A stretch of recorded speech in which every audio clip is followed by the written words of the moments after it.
semuanya, selamat datang di Potpet, Podcast Patria. Jadi hari ini kita akan ngobrol bareng dengan Ketua DPC Bintan dari masa ke masa.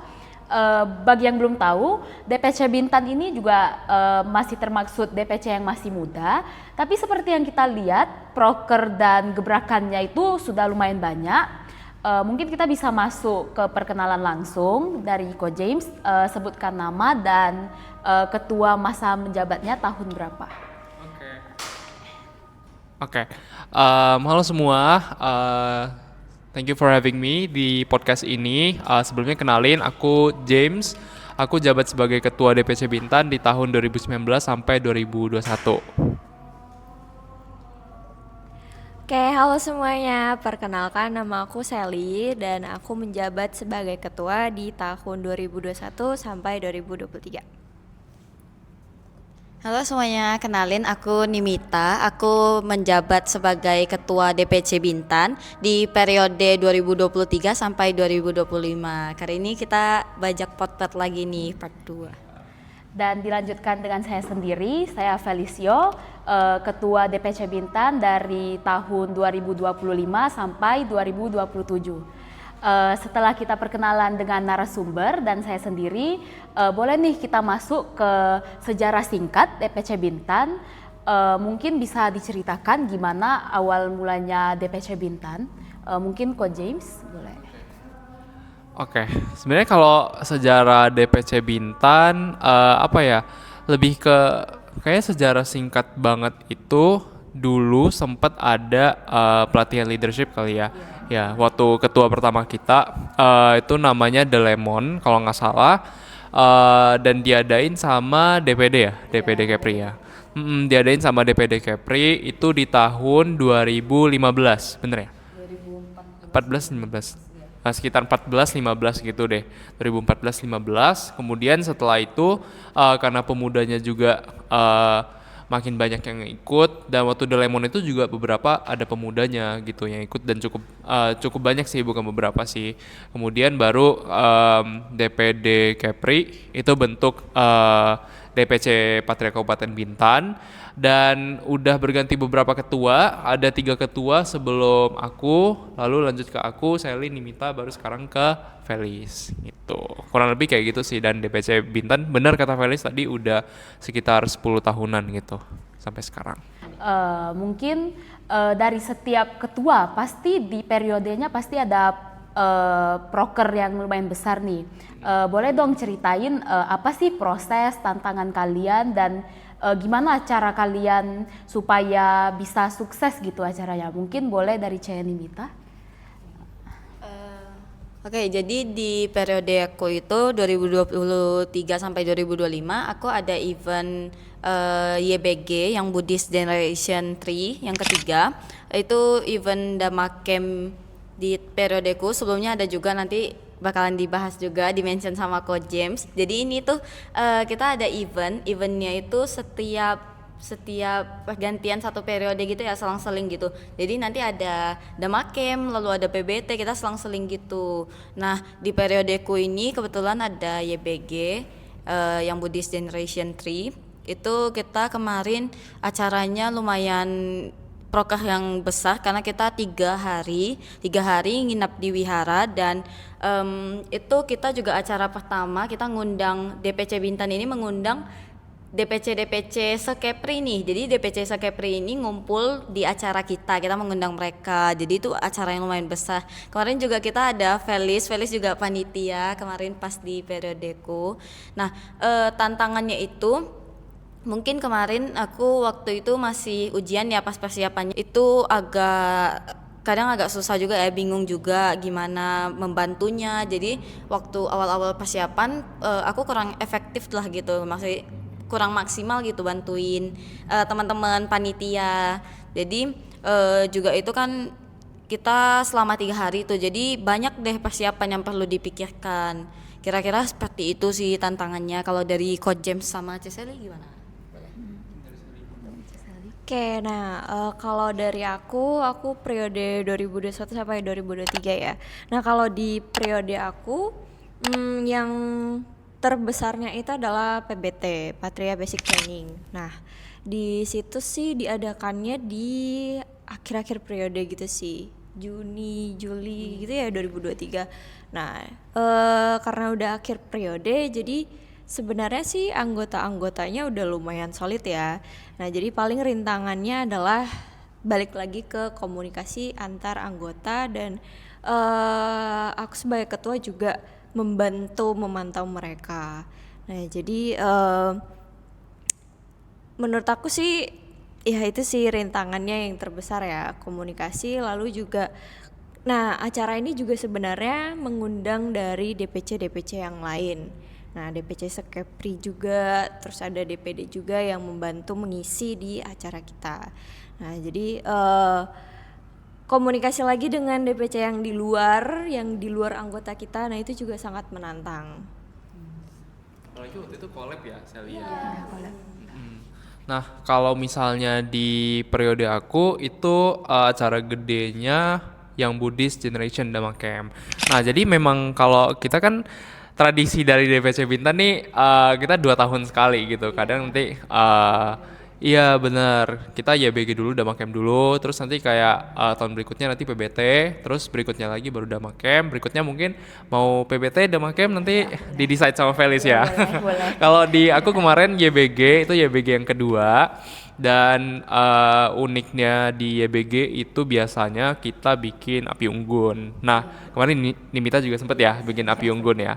Nah, untuk api unggunnya itu juga kemarin di tahun aku sama mungkin kayak di Nimita ya, kita tebang pohon sendiri. Jadi anak-anak SMA ini masih kecil-kecil, mereka nebang pohon sendiri di hutan. Terus pohon-pohonnya itu kita gabung jadi api unggun gitu. Jadi ada malam puncaknya. Mungkin nanti Nimita kalau mau jelasin malam puncaknya, di Nimita kayaknya lebih meriah gitu. Kalau di aku tantangan paling gedenya, terutama untuk program flagship yang di periode aku di YBG itu lebih ke nyesuaiin waktu antara panitia, karena di kepanitiaannya itu isinya anak-anak SMA, termasuk waktu itu aku masih SMA dan panitianya itu ada yang SMP, ada yang juga SMA, ada yang lebih kecil, ada yang lebih gede juga gitu.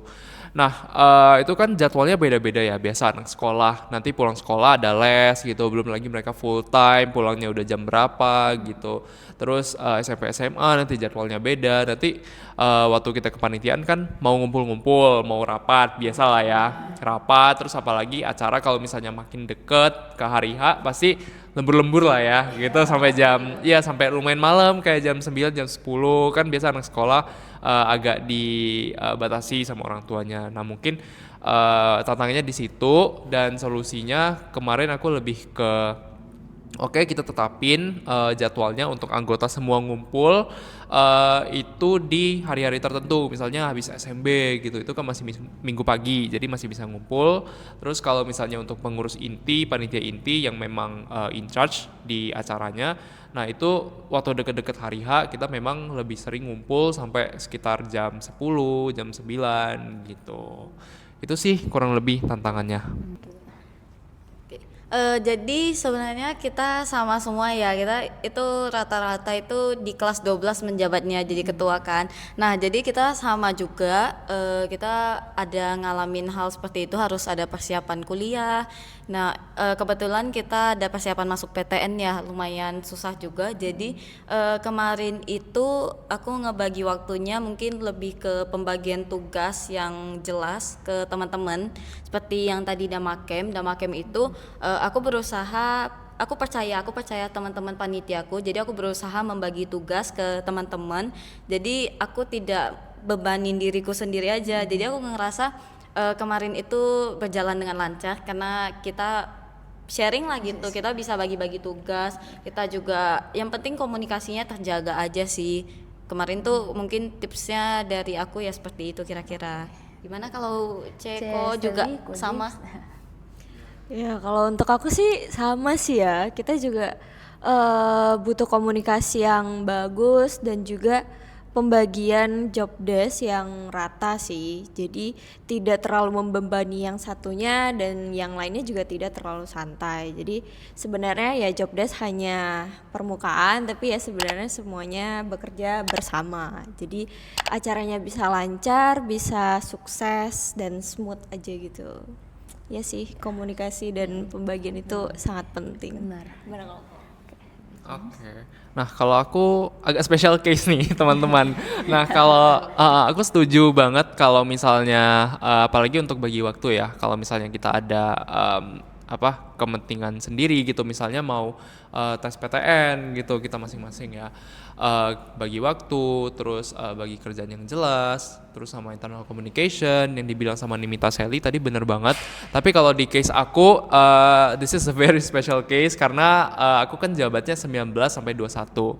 19 sampai 20 itu offline, terus 20 sampai 21 itu kebetulan online. Nah, di kepengurusan aku dan aku sendiri waktu itu memang gak expect kita ada program-program yang online gitu. Jadi karena COVID kita lockdown, semua program jadinya ke stop gitu. Kita ada rencana function, kita ada rencana untuk ikut bakti sosial dan lain sebagainya, tapi semuanya ke stop dan akhirnya program-program itu banyak yang gak jalan. Di waktu online itu program sempat dikit. Seingat aku yang jalan itu ada kita baca puja bakti bareng itu tiap seingat aku di seminggu tuh ada sekali gitu kita puja bakti bareng. Dan selain itu lebih ke ini sih, lebih ke program muscap gitu. Jadi kayak beneran sampai di akhir baru kita bikin acara yang muscap gitu. Dan muscapnya kemarin juga sempat online gitu. Dan itu memang satu tantangan yang lumayan berat sih buat kita anak-anak sekolah ini ya untuk adaptasi ke online gitu. Nah, karena ada kondisi kayak gitu di aku sendiri, aku jadi punya lebih banyak waktu buat nyiapin tes PTN waktu itu. Aku tes SBMPTN terus sama salah satu mandiri gitu. Jadi aku punya lebih banyak waktu buat ngurusin tes-tes aku gitu. Tapi kalau selain itu karena programnya udah nggak terlalu banyak di DPC, jadi masih bisa dihandle sih, komunikasinya juga masih jalan karena aku juga kenal sama pengurus-pengurusku sama anggota-anggotanya juga gitu. Berarti persiapan muscapnya itu online ya, Bang? Iya benar online. Luar biasa. Jujur kayak itu kaget banget sih. Kayak soalnya DPC lain tuh juga ada muscap deh di tahun itu dan DPD juga ada musda sebenarnya di tahun itu. Cuman nggak tahu kenapa kayak gebrakan DPC Bintan ini tiba-tiba online gitu ya muscapnya. Untungnya pelantikannya kemarin offline ya Sel ya. Hybrid ya. Oh.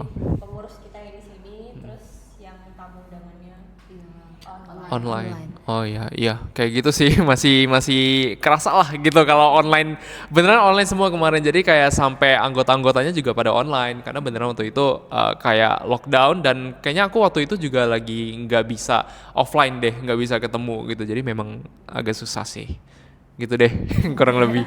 Luar biasa. Seperti yang kita lihat nih, ketua kan pasti gak bisa dong berdiri dengan sendiri, pasti butuh support juga dari teman-temannya dan anggota-anggotanya ya. Gimana sih cara kalian mengajak anggotanya buat berkontribusi dengan kalian biar biar kompak gitulah, gimana caranya? Mungkin boleh dari Sally. Oke, nah kalau dari aku sih sebenarnya hampir sama dengan periodenya Ko James ya. Jadi setengah-setengah gitu.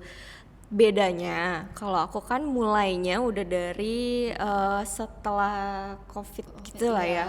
Udah yang gak separah itu. Nah jadi tetap semua masih perlu online sih. Jadi pas online-nya itu kita sih tetap rapat segala macam ya melalui Zoom, video call atau chat. Nah, jadi kita ngadain acara pas itu tuh pernah acara kita pertama kali itu 17-an. Nah, jadi 17-an buat SMB dan online. Nah, itu juga asik sih. Nah, jadi dari situ juga kita mencoba memperkenalkan Patria ya sama mereka. Jadi kayak iya, anak-anak SMB.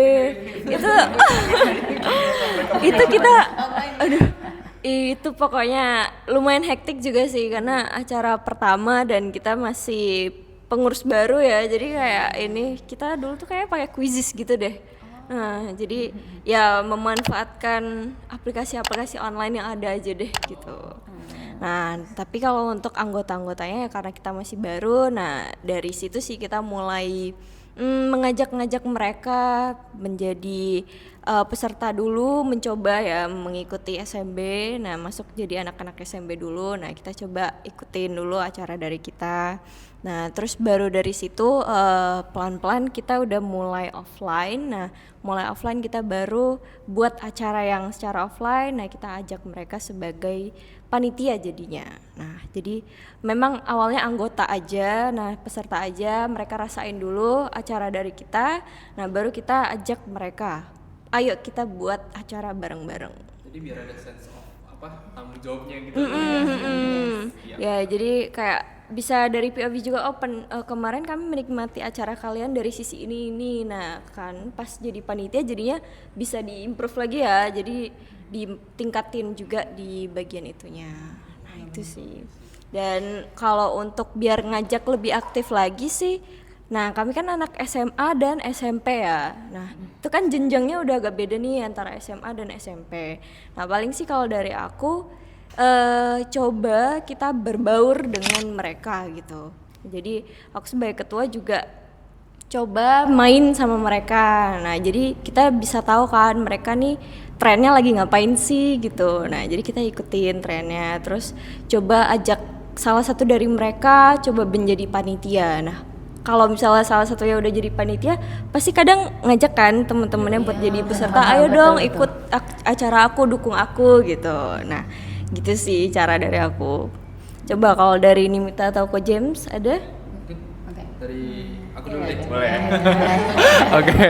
Kalau aku sebenarnya kurang lebih kayak Sally sih buat ngajaknya. Mungkin Sally tadi jelasinnya lebih dalam ya gitu, kayak gimana cara approach-nya. Kalau aku sih lebih ke aku manfaatin circle-circle yang ada di kepengurusan aku gitu. Jadi waktu aku naik, aku sadar nih kayak di kepengurusan aku ada beberapa circle, termasuk aku sendiri. Aku kayak ada teman-teman yang memang dekat jadi teman diskusi, kemudian akhirnya mereka naik jadi pengurus gitu, dan aku bisa diskusi bareng mereka, satu circle lah gitu. Kemudian di teman-teman pengurus juga ada circle sendiri. Nah, kemarin sempet Sally ya jadi pengurus aku ya. Nah, Sally ini ada circle sendiri gitu. Jadi teman-temannya kemudian nanti ada lagi circle-circle lain gitu yang jadi pengurus, ada juga yang jadi anggota gitu. Nah, gimana cara manfaatin circle-circle ini adalah kayak untuk kita awal bikin kepanitiaan mungkin dari teman-teman aku dulu gitu yang jadi panitianya, jadi penggeraknya gitu. Kemudian buat ngajak yang lain aktif, kita ngajak tuh satu orang, misalnya kayak aku ngajak Sally kayak Sel ikut dong acaranya, ajak dong teman-temanmu. Nah, akhirnya kayak teman-temannya segerombolan tuh ikut, jadi kayak ikut acara tuh nggak sendiri gitu, jadi lebih asik gitu ya. Nah, bener, kerja bareng, terus kalau misalnya jadi anggota lebih asik gitu, mainnya bareng, bisa sekelompok dan sebagainya. Jadi kayak ya lebih hidup aja gitu. Jadi kita nggak ngajak yang semua satu-satu kita approach bareng. Jadi kalau aku kemarin tuh lebih ke kita ngajak perwakilannya aja, dan dari situ kita baru kayak ngobrolnya, jembatannya lebih gitu, lebih enak ngobrol sama anak-anak yang barunya. Kayak gitu sih kurang lebih dari aku. Mungkin Nimita gimana? Nah, kalau di pas periodeku kebetulan, kalau fun fact, kalau di Bintan itu kita kan memang jenjangnya SMP dan SMA aja nih, dan kebetulan ini tuh rata-rata kayak kita kenal semua gitu, kita kenal semua kayak teman-teman kita semua, jadi komunikasinya supaya gampang. Nah, di periodeku ini kebetulan hitungnya sering banget, mungkin baru selesai COVID juga ya, jadi kami udah menjadikan wihara ini jadi rumah kedua. Jadi kami itu biasanya kan kalau kita ke wihara itu pasti mikirnya meditasi, puja bakti dan lain-lain kan. Nah, kami ini di wihara ini selalu enggak itu aja, kita bakalan ngumpul-ngumpul. Jadi kita itu bisa selain Sabtu Minggu pun kita bisa ke wihara kita, cuman santai-santai aja ngobrol, ada yang main game juga. Felis juga ikut jadi guys. Jadi Felis itu juga ikut di biasa kita ngumpul-ngumpul gitu ya. Ngumpul-ngumpul, Iya, kita selalu sharing-sharing ngumpul-ngumpul gitu. sharing-sharing. Iya. Jadi teman-teman itu senang gitu, nyaman gitu ke wihara. Jadi ke wihara itu mereka juga kadang hitungannya sering banget, kami setiap minggu juga, hampir setiap minggu deh kayaknya selalu di wihara. Jadi teman-teman yang lain itu kayak pelan-pelan kita ajak satu persatu, lama-lama seneng. Terus kita juga biasanya ada kayak paicia itu seperti kita pas Imlek kita bakalan kunjungi ke rumah teman-teman Patria semuanya. Jadi kita bakalan berkunjung semua dan ajak semua teman-teman. Jadi kan kalau misalnya kita ikut-ikut gitu, pasti kayak zaman Kojem kayaknya ada juga ya sebelum Covid. Nah itu kan seru banget, kayak kita bisa santai aja seru, terus have fun aja deh. Kita juga kemarin sampai kayak ke pasar malam Sampai ke gitu. pasar malam. Kita pokoknya seru banget. Jadi teman-teman tuh awal-awal yang ikut itu mereka ngerasa seneng nih, kayak enak ya teman-teman Patria. Jadi teman-teman Patria Bintan ini sebenarnya juga mereka kalau lagi di luar nih, lagi di luar wihara pun mereka tuh sebenarnya tetap berteman dekat. Jadi bahkan mereka di luar pun teman-temannya ya teman-teman Patria ini. Jadi kita lama-lama kayak gitu deh, mungkin dari lingkup kecil kita ngajak ngumpul-ngumpul dulu, lama-lama ngajak-ngajak makin rame, semuanya suka. Dari acara kita juga, acara internal biasa kita ada acara gitu, kalau ngajak mereka ikut, mereka senang lama-lama ikut dan ya sampai sekarang aktif jadinya. Seperti itu. Mungkin Felis juga bisa sharing nih. Felis juga soalnya yang suka ikut ngumpul-ngumpul nih guys. Ya jujur saya kalau hitungannya kalau di rumah atau di wihara, kalau di wihara kebetulan kalau ada teman mengajak itu lebih menarik sih, kayak bisa curhat, bisa ya sharing lah, saling sharing gitu, saling support. Kayak mungkin di sekolah ada apa-apa mungkin keluh kesahnya boleh ke teman gitu ya. Berarti seperti yang kita lihat, ketua itu juga harus pandai ya, pandai ngelobi dan harus punya banyak ide juga ya buat gimana sih buat tertarik, buat mereka mau gabung gitu. Mungkin setelah tadi kita ngobrol santai, aku udah siapin 4 kertas dan di sini bagi Ko James, Ceseli dan Janimita. Ya, di sini kita akan main undercover dan di kertas ini sudah ada disiapkan kata-kata.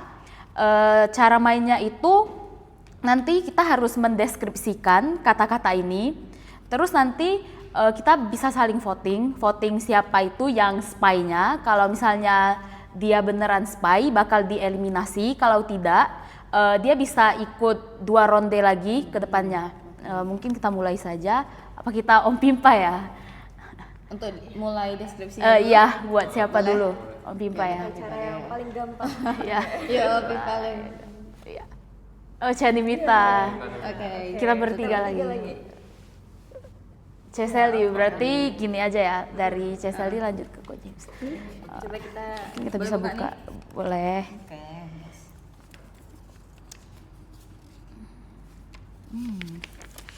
Oke, dari Nimita. Gimana nih?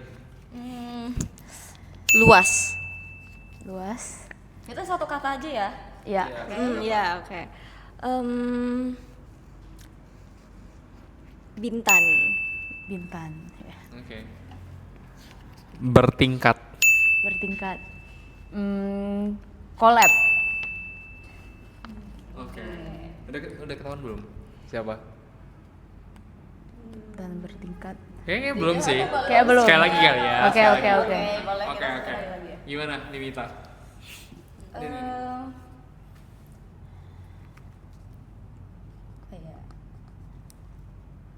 Rumah. Rumah.